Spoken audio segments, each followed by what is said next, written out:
In this video, we are talking Apple Car, we're talking USB-C, how's it going to happen, if it's going to happen, when's it going to happen, redesigned iOS, and much more. So let's get into it. Want the latest Apple news, leaks, and rumours? Subscribe and ring the bell. Oh yeah, before I forget, we're also live streaming tonight, so make sure that you hit the thing so that you're there, because I don't want you to miss it.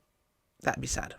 The first question today comes from Evan Rodgers. iCave answers, if Apple adopts a USB-C connector on the iPhone and later the iPad normal and peripherals, what spec do you think they will go with? USB 3.2, USB 4 or Thunderbolt 4? And obviously there's going to be a lot of questions around this. I think on the iPhones, it basically needs to be at least like USB 4.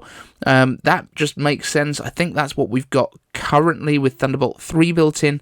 However, it's a difficult one to know because we don't know when this standard will be adopted, and we don't know how quickly. So we don't know what the standard is going to be that's in use by that point. That's the tricky part. But I think because the IP that's built into Apple's chips is going to have the capability for Thunderbolt speeds, there's a decent possibility perhaps we'll get the Pro iPhones getting the Thunderbolt version and the regular iPhones getting the USB 4 version, and that might just be enough to get out the files that people need. If you are going to need those quicker file transfers, you go up to the Pro.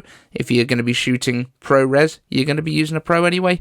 That kind of makes sense. Next up, Gaylord Focker asks, iCave answers USB-C dongle or port or neither on the iPhone 15. Now this again comes down to that question that's been asked.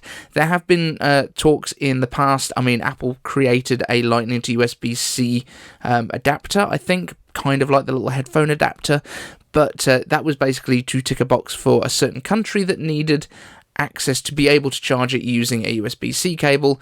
I'm not sure what the law is now because it's still in proposal stage. It's not something that's actually been brought in yet, which makes it very difficult to know, but I don't think giving an adapter with these things is going to be enough. What they might do is switch to USB-C and then create the adapter, which we've actually heard that Apple is working on some sort of an adapter to be able to switch back to using Lightning, which is a strange concept, but there are definitely people out there who have Lightning devices that are designed specifically for the iPhones that they might be using. For example, Zoom, the recorder company Zoom Audio, has an iPhone-specific Lightning-based microphone that you can plug in, like a Zoom Audio mic array that you can plug into your iPhone, but that is directly a Lightning connection, so you wouldn't be able to use that on a USB-C based device without an adapter. So there is things like that are in progress.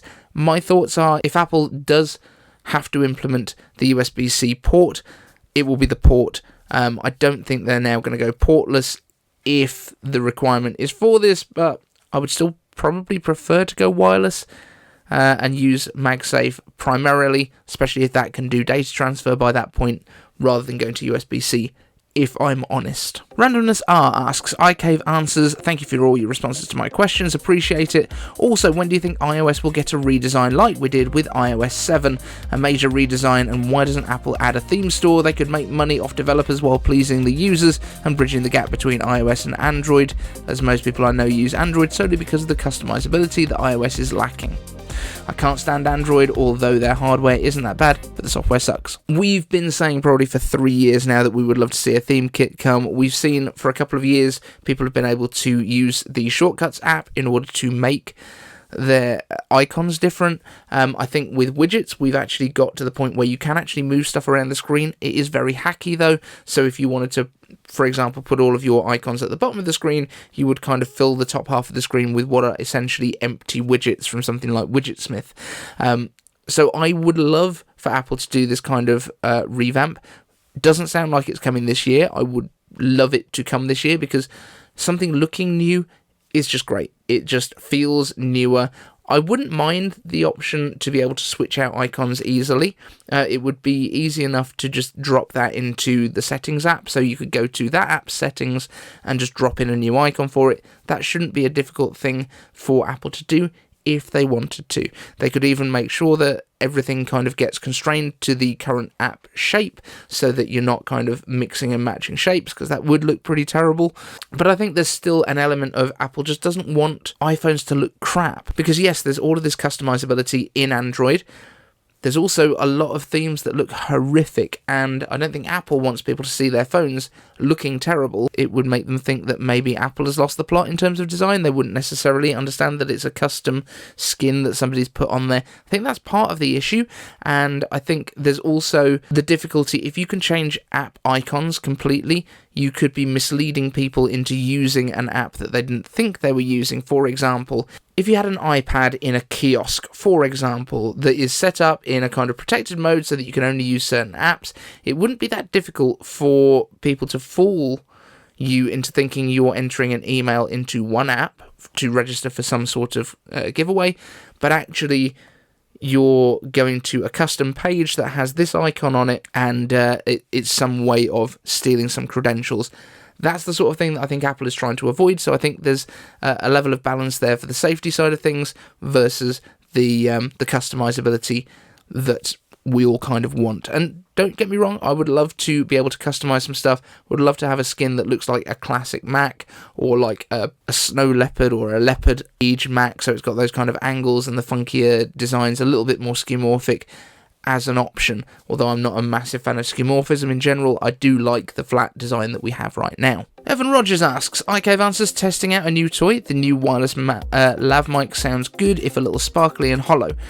Also, we are just weeks away from For All Mankind Season 3 premiere on June the 10th on Apple TV. What are you most excited about in the next decade of space exploration? We'll take this in two sections. The mics that I've been trialling are the Joby Wavo Air mics. They got sent to me to trial. I didn't pay for them.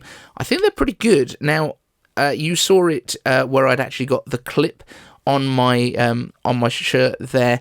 There is also a small lav mic that you can plug into it. So basically, if you're out and about, you've got the option of having that with a windscreen on top, or you can basically have that as a mic pack on your belt and you have a plug-in lav mic. The setup comes with a pair of mics, a pair of transmitters and a single receiver, so you can do like interviews with it. It's pretty good. I've been enjoying it so far. With the lav is what you heard on yesterday's show as well. So that's I think that was a bit of a fuller sound than using just the clip. But there will be a full test coming in the next few days, so look out for that one. On the other part, the space exploration stuff, I'm not sure if you mean in-universe for All Mankind, because they're kind of doing a decade at a time, decade jumps each time, or in the real world. If we're talking For All Mankind, it looks like they're going to Mars in like the late 80s, early 90s. From what I'm seeing, that would be very exciting to see what that would have looked like at the time.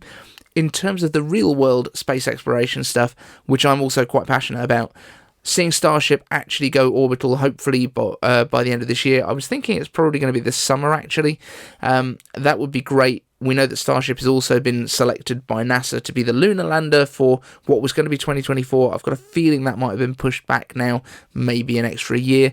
But yeah, seeing people back on the moon and a more sustainable way of staying there is really exciting for me. I genuinely think that by the time that Ollie and Ted, my kids, are old enough to get jobs, working in space might be a legit, just fairly reasonable career for them, if that's the way they want to go. And Ted loves a bit of space. He also loves dinosaurs. That's what being 5 is like. Randomness R asks, iCave Answers, why doesn't Apple make a projector with a built-in HomePod and Apple TV? Those would support all the iOS devices over AirPlay 2 or Thunderbolt 4. That would be amazing. They're missing out big time. I'm always in the market for one, and I can't go back to TVs after buying a 4K Epson projector, which I wish just worked better with the Apple ecosystem. Okay, so projectors are very much a niche market. I've got a projector up here which is on test as well at the moment for me by Yaba. I think it's 1080p. Picture's really good, and again, there will be a full review of that coming out pretty soon, but it does work with like AirPlay and Miracast if you happen to have an Android device, in which case, what are you doing watching this? Where are you lost?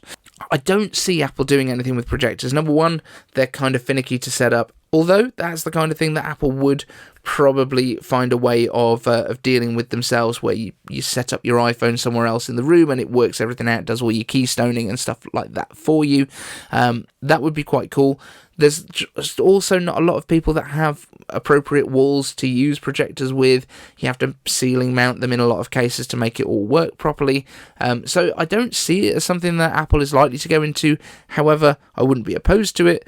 I do think we're going to see an Apple TV in the future, probably not in the next year or so, but that is basically a HomePod soundbar that sits under your TV or on top of your TV, and also has built-in FaceTime cameras with center stage so that you can kind of do home conferencing from there, and that will kind of be the way that in future people make home phone calls, is video calling.